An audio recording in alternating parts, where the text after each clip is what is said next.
प्रधानमंत्री नरेंद्र मोदी आज बिहार को 14,000 करोड़ की परियोजनाओं की सौगात देने जा रहे हैं।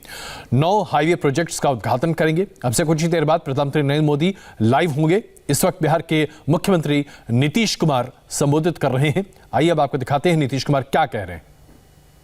उसका एक्विजिशन होता है तो सारा काम जो केंद्र ने और आपने स्पष्ट रूप से कह दिया है कि भाई इसमें तो किसी तरह की बाधा नहीं आएगी, लेकिन हर किसी को अधिकार है।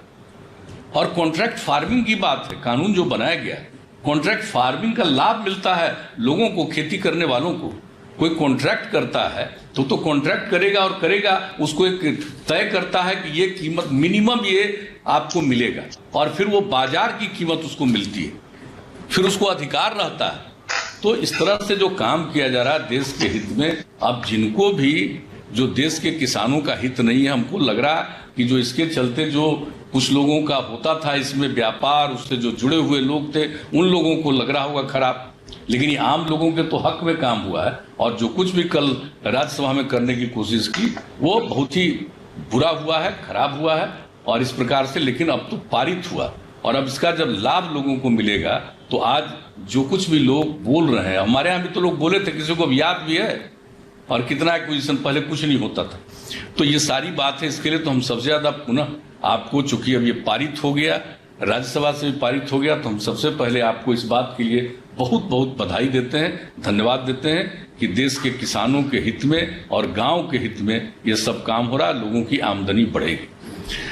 अब इसके अलावा आज जो काम हो रहा है सड़क के मामले में, तो सड़क के मामले में तो आपने जो कहा है, हम लोग तो बराबर कहते रहते हैं, 50,000 करोड़ से भी ज्यादा का पैकेज है। और आज जो आप कर रहे हैं, जो आपने पैकेज में किया उसके अतिरिक्त भी इसमें कुछ योजनाएं आप लोगों ने की है, शुरू की है, तो ये बहुत खुशी की बात है और ये सब काम हो रहा है। और मुझे तो खास करके बहुत प्रसन्नता है कि आज तो जो घर घर फाइबर योजना का शुभारंभ किया गया है, इतने गांव को 44,595 गांव को ऑप्टिकल फाइबर से जोड़ा जाएगा। और जो कुछ भी रविशंकर जी ने बताया है और इसके लिए जो एक थोड़ा छोटा सा प्रेजेंटेशन दिया गया, लोगों को बहुत लाभ होगा।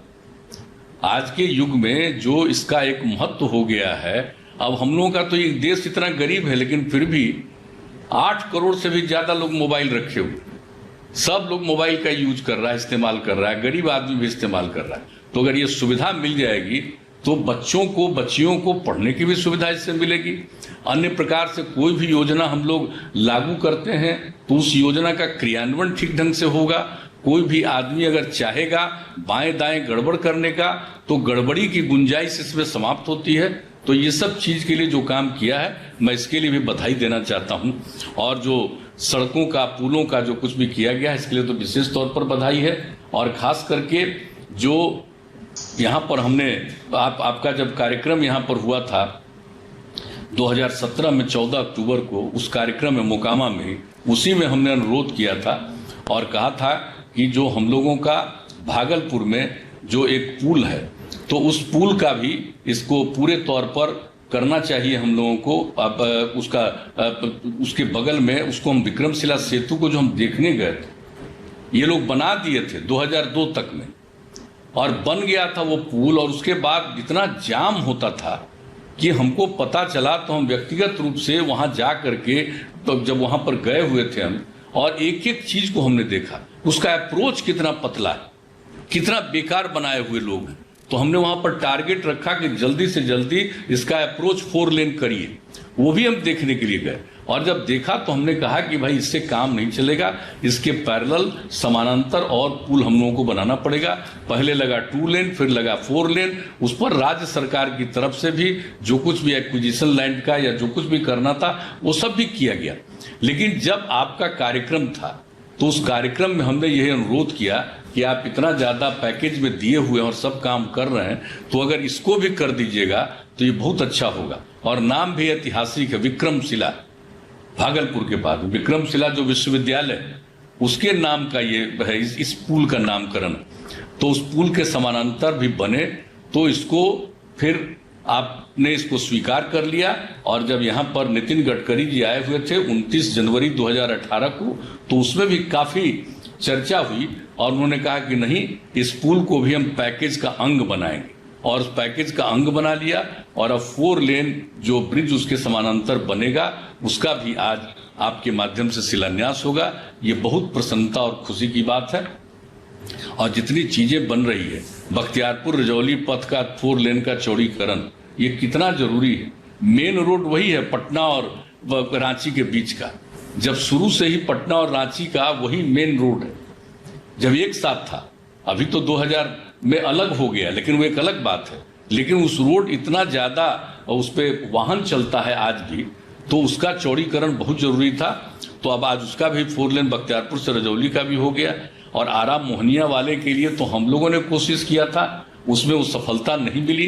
कोई पीपीपी मोड में आ गया था, लेकिन बाद में उससे वो निकल गए। तो फिर अंत में हम लोगों ने पुनः इसको लौटा दिया, लेकिन लैंड का एक्विजिशन पूरा कर लिया गया था। अब उसका भी चौड़ीकरण हो रहा है 4 लेन। ये बहुत प्रसन्नता की बात है। और नरेंद्रपुर पूर्णिया पथ का 4 लेन का जो चौड़ीकरण कर रहे हैं, एक नया ब्रिज बनने जा रहा है। वो एक तरफ झारखंड, एक तरफ बिहार, तो उसको मिला करके इसमें इतना आवागमन होगा कि वो बहुत जरूरी है। उसका भी काम जो किया जा रहा है। और इस तरह से जितनी भी सड़कें हैं पटना में, गंगा नदी के जो पुल है बना हुआ महात्मा गांधी सेतु, उसके भी पैरेलल 4 लेन का पुल का निर्माण होगा। तो इस तरह से अनेक जो काम होगा। और कोसी नदी पर बिहपुर से बीरपुर के बीच में फुलौत घाट पर ये जो बनेगा, तो बिहपुर से बीरपुर जो NH 106 पहले था, उसका शायद नंबर बदल गया है। तो ये पुल था, उसमें इसका ब्रिज का बनना, जो सड़क है, इसमें इस ब्रिज का बनना बहुत जरूरी है। तो लोगों को इससे काफी सहूलियत हो जाएगी, इसलिए बहुत अच्छी बात है। और पटना में रिंग रोड बनाने का निर्णय हो गया और रिंग रोड बनाने की शुरुआत हो रही है। हम लोगों ने जो कुछ भी किया है, यहाँ पर एक सड़क हम लोग ऑलरेडी बना रहे हैं, तो उस सड़क का ही एक हिस्सा, और उसके लिए पूरा जमीन का एक्विजिशन पहले से हम लोगों ने किया हुआ। तो अब वहीं पर अभी हम हाल में जाकर के देख लिए हैं और वहीं से इसकी शुरुआत हो रही है। तो जो इसका पटना का जो बनेगा, तो ये बहुत उपयोगी होगा। और मैं समझता हूं कि इसके लिए जो काम करने का जो शुरुआत किया गया है, ये बहुत उपयोगी है। और इस तरह की जितनी योजनाएं ली गई हैं, और हमको पूरा भरोसा है कि अभी पिछली बार जब ये मेरे हिसाब से जुलाई के अंत में ही कार्यक्रम था एक, और जो गांधी सेतु है उसका एक हिस्सा बनकर के नए सिरे से तैयार हुआ था, उसके उद्घाटन में आए हुए थे मंत्री जी। तो उन्होंने, नितिन गडकरी जी, उस समय भी हमने उनको एक अनुरोध किया था 4 चीजों के बारे में। नेशनल हाईवे 80 में मोकामा लखीसराय मुंगेर पथ का चौड़ीकरण, नेशनल हाईवे 28 मुजफ्फरपुर बरौनी पथ का चौड़ीकरण, नेशनल हाईवे 31 में खगड़िया पूर्णिया पथ का चौड़ीकरण 4 लेन का, और नेशनल हाईवे 77 में मुजफ्फरपुर सीतामढ़ी सोनवर्षा पथ का चौड़ीकरण 4 लेन का। मैं इस बात के लिए बहुत हृदय से धन्यवाद देता हूं कि इसको भी केंद्र सरकार ने स्वीकार कर लिया है। और अब ये सब 4 लेन बनेगा तो आवागमन में इतनी लोगों को सुविधा होगी। एक ही अनुरोध हमारा है, अब ये सब काम तो हो गया है, एक ही है कि बहुत अच्छा दिल्ली से लेकर के गाजीपुर तक का बन गया है। लखनऊ होते हुए इतना बड़ा 8 लेन सड़क बन रही है और लगभग पूरा हो रहा है। तो गाजीपुर से बक्सर बहुत दूर नहीं है, मात्र 16-17 किलोमीटर है। और अगर उसको जोड़ दिया जाएगा अगर बक्सर से, तो हम समझते हैं कि इतनी बड़ी सुविधा हो जाएगी कि एक वैकल्पिक सड़क दिल्ली के लिए भी मिल जाएगा, लखनऊ जाने के लिए भी मिलेगा। और यहाँ भी सब जगह जो 4 लेन का हो रहा है, तो आपको इसका फायदा दूसरे राज्यों को भी बहुत ज्यादा मिलेगा। तो मेरा एक ही विनम्र रूप से प्रार्थना है कि ये जो लखनऊ से गाजीपुर के हदरिया गांव तक है पूर्वांचल एक्सप्रेसवे विकसित किया जा रहा है, वो बक्सर तक उसको अगर बढ़ा दिया जाए तो बहुत लाभ होगा लोगों को।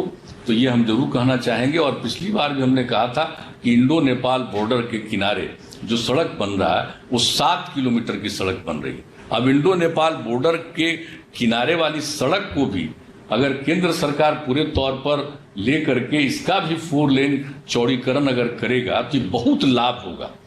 और अभी भी आप जो देख रहे हैं कि जिस तरह से स्थिति हो रही है बॉर्डर के पास इधर उधर, तो हमको लगता है कि सड़क को हम लोगों को पूरे तौर पर और थोड़ा जो है ज्यादा उसमें आवागमन बहुत होगा।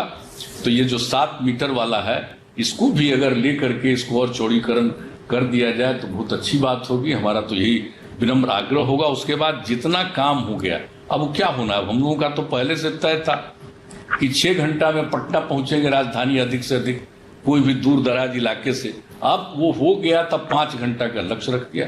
हम लोगों ने यहाँ पर भी जो सड़कों के निर्माण पर काम किया है और उसके लिए पॉलिसी हम लोगों ने बनाई। तो बिहार के मुख्यमंत्री नीतीश कुमार प्रधानमंत्री का धन्यवाद ही नहीं दे रहे, बल्कि कह रहे हैं कि जितनी परियोजनाओं का निर्धारण हुआ है वो सब पूरा किया जा चुका है और कुछ नई परियोजनाओं की मांग भी कर रहे हैं। अब से कुछ ही देर में प्रधानमंत्री नरेंद्र मोदी संबोधित करेंगे। जैसे ही उनका संबोधन शुरू होता है तुरंत वापस आते हैं, एक छोटा सा ब्रेक लेते हैं।